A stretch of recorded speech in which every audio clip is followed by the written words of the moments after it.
So for them, this is about 1,000 days too late. Now, Nariman, looking at after the day, families are pushing the feds to. Sorry, Nariman, I'm not feeling very well right now, and I'm about to. Okay, well, come back to me right now, and we'll make sure that, Jessica, you are doing okay. We will make sure that Jessica is okay. And we will give you guys an update a little bit later to make sure that she is doing all right. She is not alone. She is with photog operators. That's how the scene unfolded during a newscast on CTV Edmonton on Sunday. Reporter Jessica Robb experienced a medical incident while she was doing a live hit, and the video has since gone viral around the world. Jessica Robb issued a statement to say that she's okay and grateful for the messages of support, but she also says she's received an overwhelming amount of harassment and hatred for having been vaccinated against COVID, so much so that she's had to make her Twitter account private. To be clear, there is zero evidence that vaccines had anything to do with what happened to Jessica Robb. Robb herself says there's no connection, and this isn't the first time that this has happened lately. When Buffalo Bills safety Damar Hamlin collapsed during a game nearly 2 weeks ago, people immediately began trying to link his cardiac arrest to the vaccine. It could not have been the shot, they told you. Shut up. But they're lying. And when soccer journalist Grant Wahl died suddenly while covering the World Cup in Qatar, social media was quick to attribute his death to the vaccine. An autopsy showed that Wahl had an undetected heart condition. His wife, Celine Gounder, is an epidemiologist, and she's been the target of so much hate following his death that she wrote an op-ed in the New York Times. For me, it's really important that his legacy be protected, that he not get pulled into this anti-vaxxer mess. And I will do whatever I need to do to protect his memory. Celine Gounder, Damar Hamlin, Jessica Robb, they were all experiencing terrible moments in their lives, and they were met with a wave of anti-vax-based hate. So, what makes people respond that way, and what do we do about it? Sander van der Linden is a professor of social psychology in society at the University of Cambridge. He studies this very thing. His book, Foolproof: Why Misinformation Infects Our Minds and How to Build Immunity, comes out in March. Sander, good morning. Welcome to Day 6. So glad to be on the show. What strikes me, first of all, here is the lack of empathy. Jessica Robb had a terrible day that's shared around the world. And to make it worse, she's faced with hateful anti-vaccine propaganda. What is happening in someone's head that makes them want to respond to a medical emergency in that way?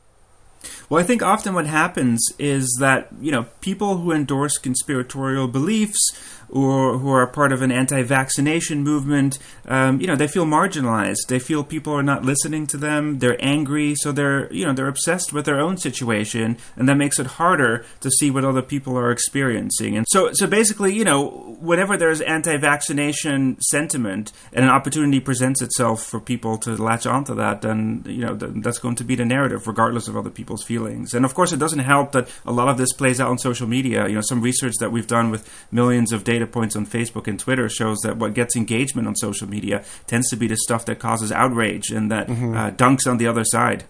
But there's no evidence. There's no evidence for any of this. There's not even any obvious connection between Jessica Robb's illness and vaccinations. How do people take that and so adamantly turn that into a validation of the things that they believe?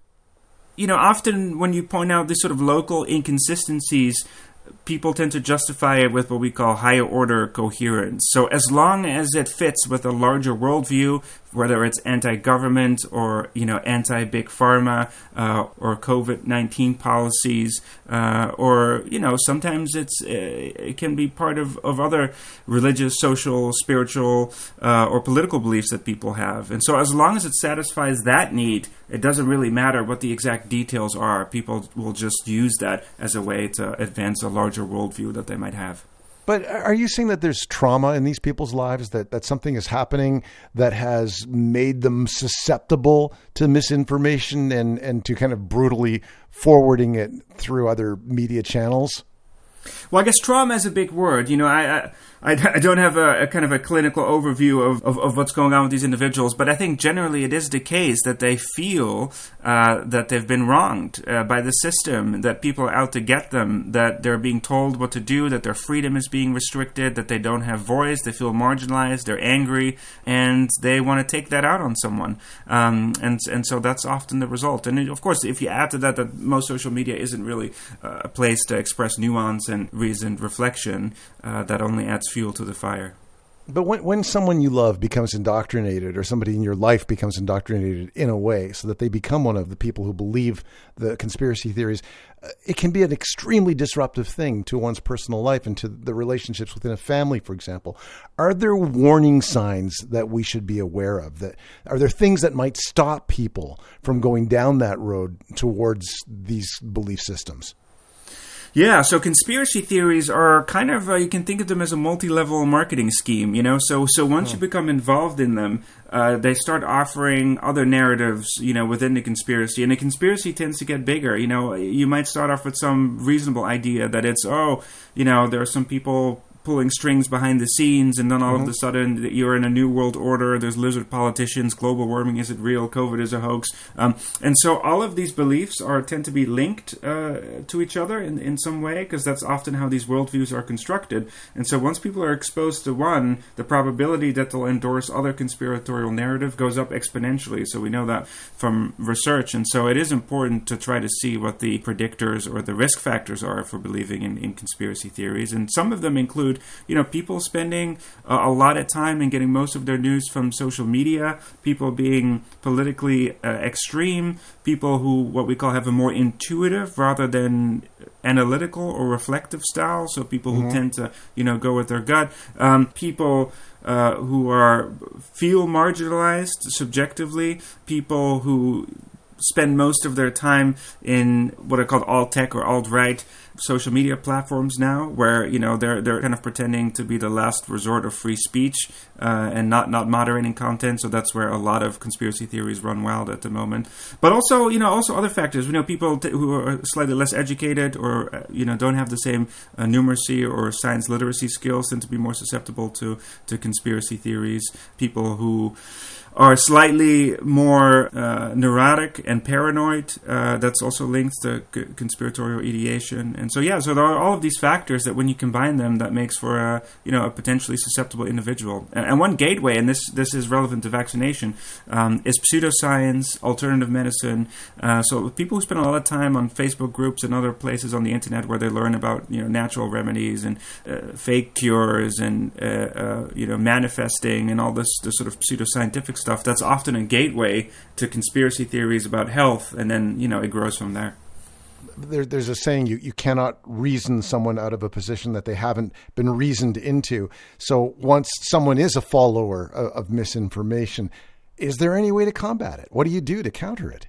What I try to do is not directly try to convince people that what they believe is false, or you know making it out to seem as if they're ludicrous for having some particular worldview, but you have to get people to start questioning their own beliefs. And so you might ask people, you know, do you think that, you know, other people could be making money off of you spreading these ideas? You know, do you think that, you know, it's possible that other people come up with these conspiracy theories to dupe other people and make money? And so, you know, a lot of people don't like to be manipulated, especially the people who believe in conspiracy theories. So if you give them the sense that they might be manipulated as part of a conspiracy, they might start questioning it, and that's kind of the first thing, you know, getting people to start questioning their own beliefs without trying to push them too hard. So that's kind of the approach that I take, and that's, you know, that's kind of the slower route to trying to de-radicalize someone, because once somebody's been radicalized, it doesn't work when you try to push them. You just kind of push them further down the rabbit hole, so you have to take a slower approach.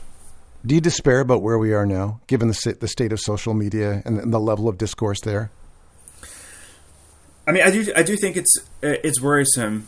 I mean, my perspective is always shifting. You know, a couple of years ago, I said that the situation is dire. Then, you know, COVID happened, and we saw the misinformation. Then the Ukraine-Russia conflict, all of the disinformation. Then, you know, QAnon, anti-vaccination. It just keeps on going. And so I think it is concerning in terms of both the level of exposure that we're seeing, the amount of new conspiracy theories that are popping up, and the voice that social media can give to these sorts of narratives. And so it becomes harder to counter it, and that's why I'm trying to stress these preemptive solutions more, because we're always running behind when we're trying to debunk and fact check. Even though those are good things, it's not always straightforward. Just when you think you're making progress, Twitter gets taken over by a billionaire who's using it as his personal playground, and so that sets you back a little in terms of what you can do. So we work with social media companies a lot to try to find solutions and implement it on their platforms, but they're volatile, and they're also subject to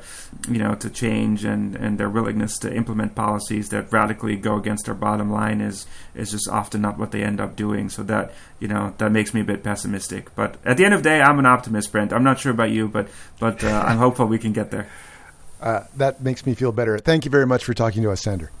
Yeah, my pleasure. Sander van der Linden is a professor of social psychology and society at the University of Cambridge. His book, Foolproof: Why Misinformation Infects Our Minds and How to Build Immunity, comes out in March. 6